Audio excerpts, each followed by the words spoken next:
Menulis juga tak boleh lagi.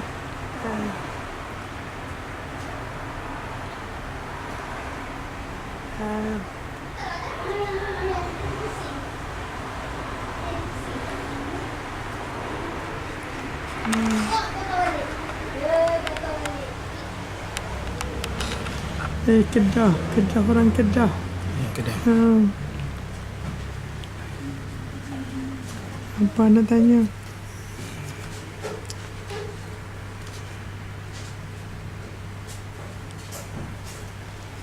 Mingguan baru ni. Ini ada punya mingguan Malaysia.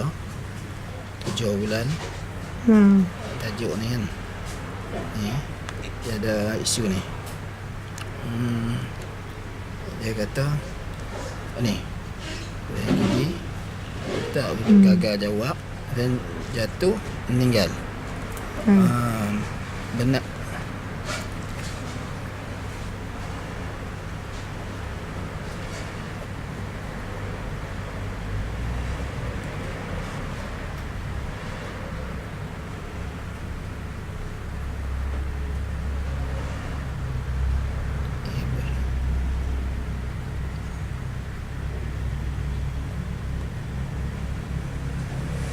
Ini salah ni.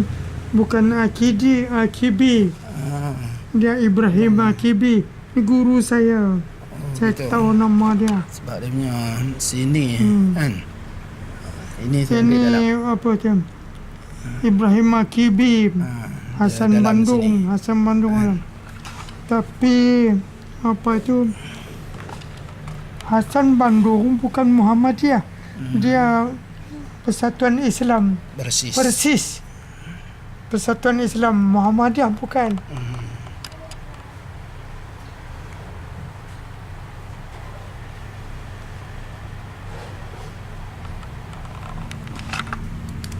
Kom tua ini saya tak ikut, tapi saya dengar lah ini. Isu taklid, wajib, sunat, mubah.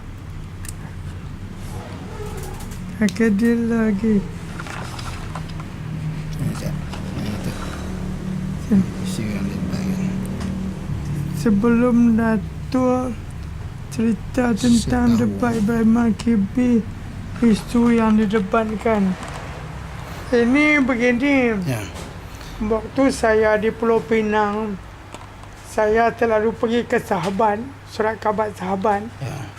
Surat Khabar Sahabat ini dibentuk oleh orang-orang PASPAM, Persatuan Sahabat Penina Malaysia. Orang PASPAM, jawatan kuasa besar, termasuk Ibrahim Akibi. Saya sekarang lupa lah. Syekh apa nama? Guru besar, guru di Al-Masyhur. Kemudian pada itu dia pindah, dia buka sekolah di Datuk Keramat. Sekolah, orang bilang sekolah kaum muda. Ustaz Syekh Al-Hadi. Orang bilang sekolah kaum muda, tapi bukan kaum muda. Mereka ini macam Hasan Bandung juga. Dia Hasan Bandung saya tak pernah jumpa, tapi saya banyak membaca majalahnya. Majalah Pembela Islam, apa lagi majalah dia? Alisan. Saya baca majalah dia. Saya tahu dia punya pikiran. Ibrahim Akibi saya jumpa di Surat Khabar Sahabat. Dia selalu datang di situ. Dia sama satu orang, saya lupa nama dia. Dia sebelum meninggal dia menjadi mufti besar di Saudi Arabia. Dia sekolah Al-Masyhur Pulau Pinang. Kemudian pada itu dia berhenti Al-Masyhur, dia buka sekolah dia di Jalan Datuk Keramat Pulau Pinang. Jadi dia selalu datang ke Sahabat kerana dia salah satu orang yang membina Surat Khabar Sahabat. Tamin Sultan Deban, orang Minangkabau, buka kedai kain di Pulau Pinang. Dia satu orang lagi. Kemudian dah tu Nyak Amin yang apa kata mau orang Aceh. Dia ni kerja pos office Pulau Pinang. Pegawai pos office, pegawai tinggi.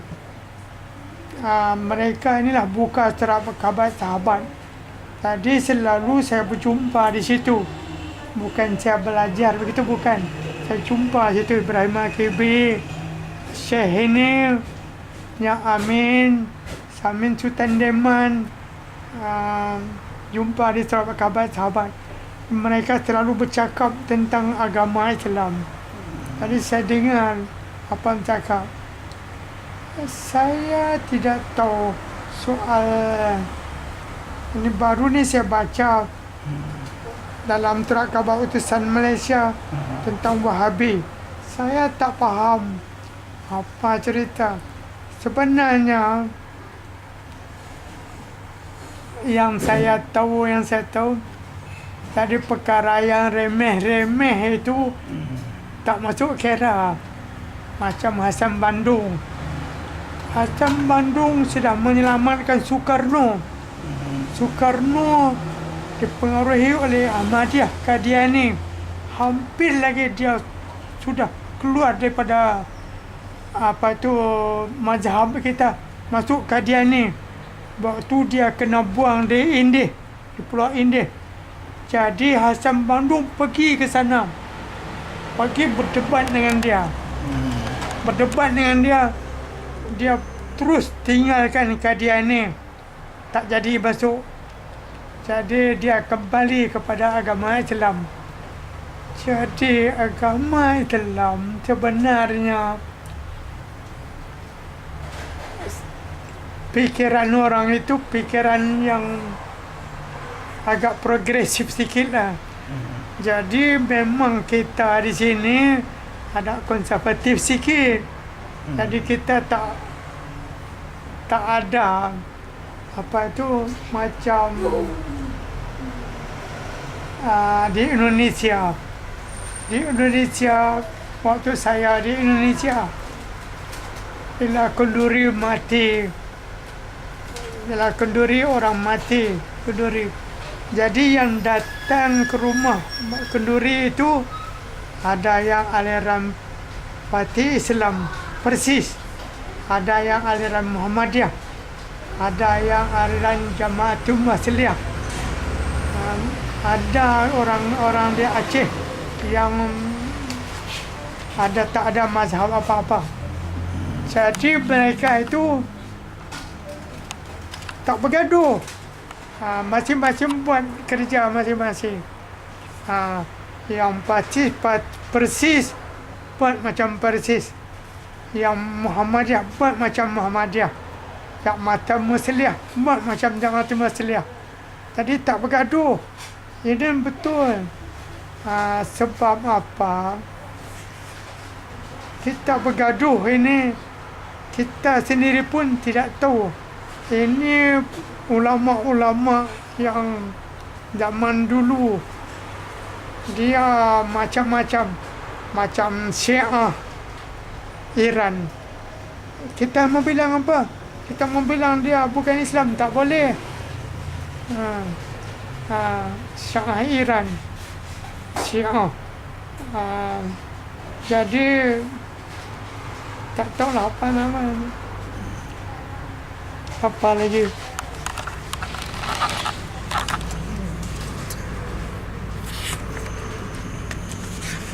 Apa?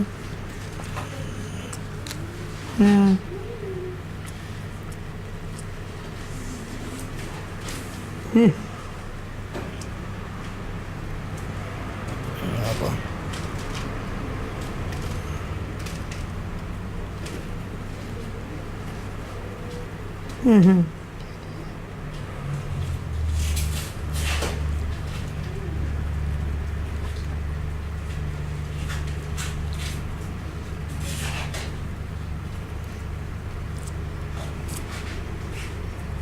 Mendidik ke bapak manca.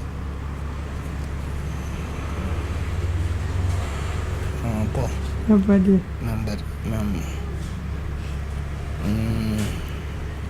Tak nampak. Betul kan.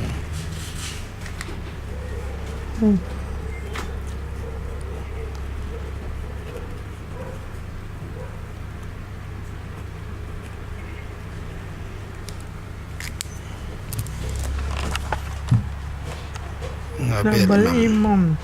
Seperti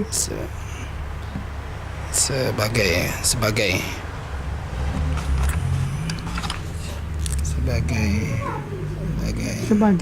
pendirian Okey. pendirian agama atau sebagai membetulkan umat Melayu Islam di Malaysia. Nah, dia nobal imam ini. Yang ini betul ini. Bukan pendirian saya. Saya menulis imam itu 3 tahun waktu saya di Brunei. Saya waktu di Brunei sebenarnya sudah habis kontrak. Jadi kerajaan Brunei tawar saya satu lagi kontrak. Jadi 3 tahun. Jadi saya fikir apa saya nak buat 3 tahun. Di rumah selain daripada bekerja. Jadi saya fikir okey, saya menulis buku. Jadi saya pinjam buku-buku agama daripada perpustakaan Brunei. Buku-buku Imam Ghazali, buku Hamka. Kemudian pada itu tak ingat lagi buku Inggeris. Orang ada ulama menulis. Saya baca buku semua. Baca itu jadi saya ingat mau menulis satu buku tentang agama. Jadi tiap hari Jumaat cuti. Hari di Brunei hari Jumaat cuti. Hari Sabtu kerja penuh. Hari Ahad kerja. Jadi pada hari Jumaat saya pakai bagus-bagus. Sebab apa, kalau pakai kain begini saja penat terus tidur.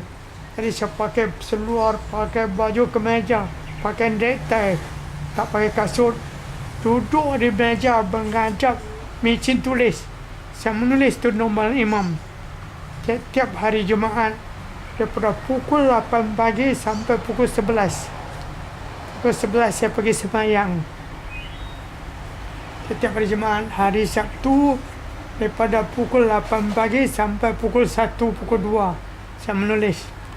Jadi 3 tahun. Jadi saya pakai reference saya itu buku-buku itulah. Buku-buku agama yang saya pinjam.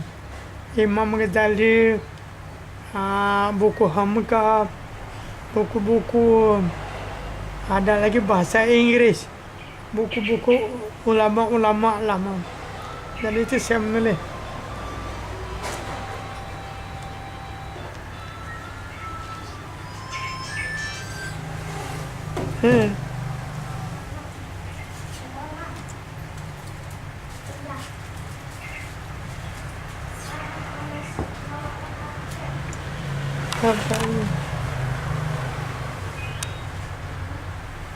Dalam paper di Malaysia sejak 2 minggu ini, Dr. Mahathir diserang habis-habisan kerana tokoh Wahabi. Konon Saya tahu ini sebab apa. Saya baca satu rencana dalam utusan Malaysia. Siapa tulis? Orang kita tulis. Jadi saya takut. Baca tu saya takut. Kerana dia menuduh Dr. Astri ini Wahabi. Wahabi itu apa yang sebenarnya? Yang salah. Itu tak tahu. Dia meraba-raba saja. Menuduh begini. Misalnya baca kunun. Contoh baca kunun. Baca kunun ini terjadi waktu di Masjidil Haram di Mekah. Saya pergi sembahyang subuh di Masjid Haram. Bila sembahyang subuh, imam tu tak baca kunut. Jadi orang daripada Malaysia, dari petani, daripada Filipina, dari Indonesia, apa itu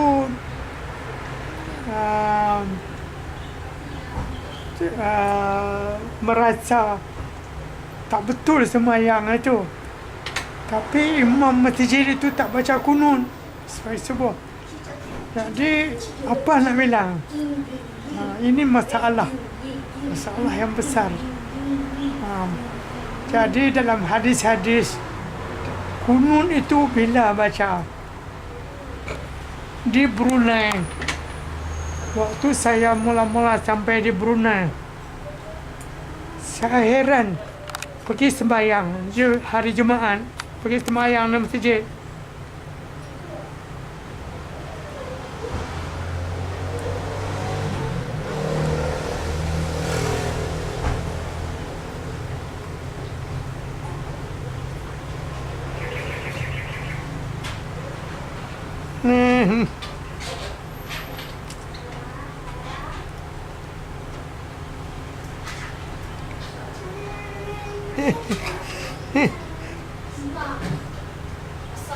Apa dia?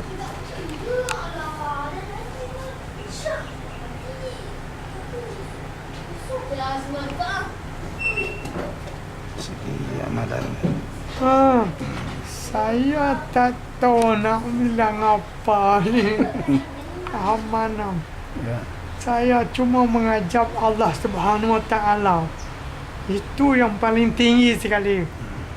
Waktu ambil wudu, waktu sembahyang, waktu nak tidur, baca Quran, itu saya tak tahulah nak bilang apa. Saya tak ikut semua. Tapi saya tak baca kunut macam di Masjid Haram di Mekah juga. Kerana waktu saya sampai di Brunei, cerita mula-mula, saya pergi sembahyang Jumaat. Sampai saya terkejut. Sebelum sembahyang Jumaat, orang tu sembahyang sunat, baca kunut. Sembahyang sunat tolak bala. Tapi dia tak bilang tolak bala, cuma baca kunut. Jadi saya balik tak sembahyang. Habis itu saya pergi sembahyang lambat. Waktu orang sembahyang baru saya pergi sembahyang. Jadi saya tak faham benar. Jadi di Brunei itu kemudian datang imam daripada Mekah datang ke Brunei. Dia tengok orang sembahyang itu, dia tegur. Dia bilang, kenapa sembahyang? Waktu itu barulah berhenti tak sembahyang lagi.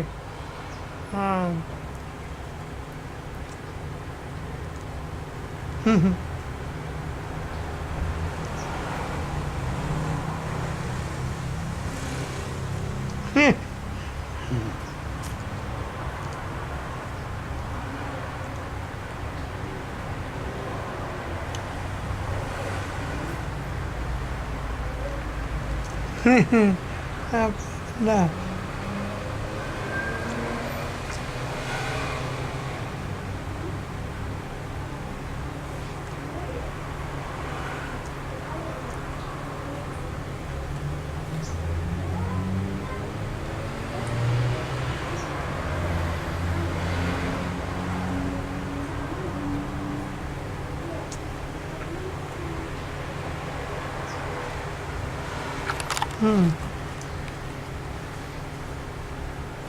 pada tahun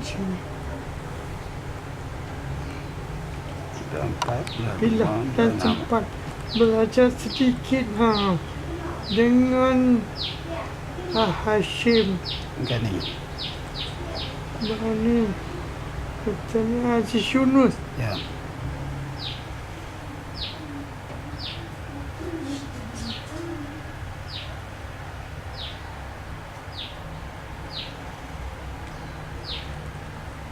Ini orang ni kalau pilih betul. Dia orang ini saya tak tahu nama. Saya tak tahu nama dia orang. Tapi mereka ini aliran-aliran persis parti Islam Indonesia.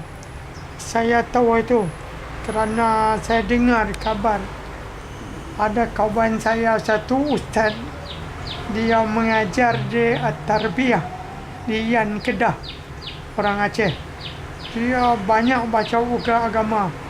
Dia ini berlainan dengan majalah-majalah Islam, parti Islam Indonesia. Jadi saya pinjam sama dia, baca-baca sama dia. Jadi itu sajalah. Jadi dia yang bilang sama saya, kalau pilih ini ada satu kumpulan. Ya, itu ini. Macam.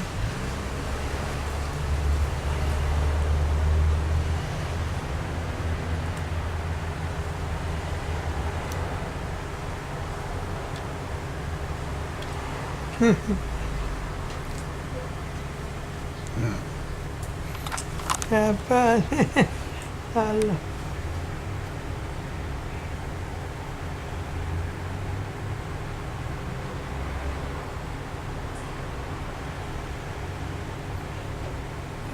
Ya, dia dah. Saya tak tahu ni, saya tak pergi. Tapi saya dengar kabar lah. Saya tak tahu. Hmm.